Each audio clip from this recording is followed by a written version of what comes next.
شغله قضيناها كضييد، يعني لا نزاهه ولا امن وطني ولا شرطه، لا احنا قضيناها مواطنين عاديين. العلاجات موجوده بالطوارئ.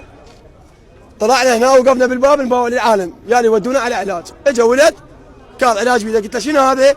قال بويا هاي ابر، ودوني الصيدليه. قلت له تعال بويا، طببنا للطوارئ للصيدليه بالطوارئ. قلت له اخوي هذا العلاج مو عندك؟ قال بويا هذا العلاج عندي. قال الولد المراجع قال له ليش ما جيتني واعطيك علاج؟ قال له لا مو هاي الدكتوره جوا، هي كتبت لي الوصفه وقالت لي تجيبه من العياده الصيدليه لبرا خارج المستشفى. سوينا رجعنا العلاج واخذنا علاج منه. عزلنا الصيدليات لبرا شويه، وهي الصيدليه هاي نفسها قالوا ما عندنا مفاتيح نسد الكبنك، خلت تجي البنيه. طلعت هي نفسها الدكتوره كتبت العلاج، هي الصيدليه هاي له. عزلت الصيدليه صعدت سيارتها ومشت.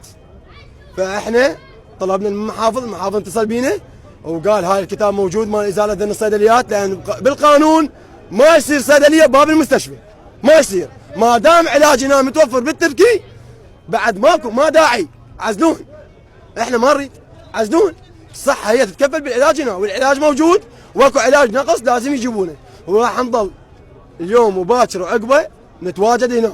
اذا نسمع بعمليه محولينها للاهلي، يا دكتور محول للاهلي راح نحاسبه، لا يظل لا عيادته تظل وخلي العالم تحكي تقول دول مخربين هاي. لا احنا جاي نمشي وياكم نقول احنا ابناء المحافظه كافي نريدكم تخدمون العالم.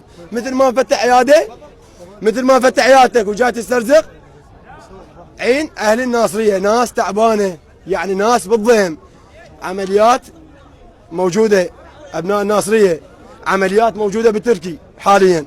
واي دكتور يحولك للاهلي تليفونك موجود عندك، كل شيء ما نريد منك تطلع السلام عليكم اهل الناصريه، انا حولوني هسه عمليه بالاهلي وهيك عمليتي فلان فلان فلان فلان دكتور حولني هنا من تجي للتركي. اذا حولوك ودينا المقطع ولك الصافي، محافظه موجوده، مدير الصحه موجود، لجنه متابعه موجوده، وتريد يصير لك.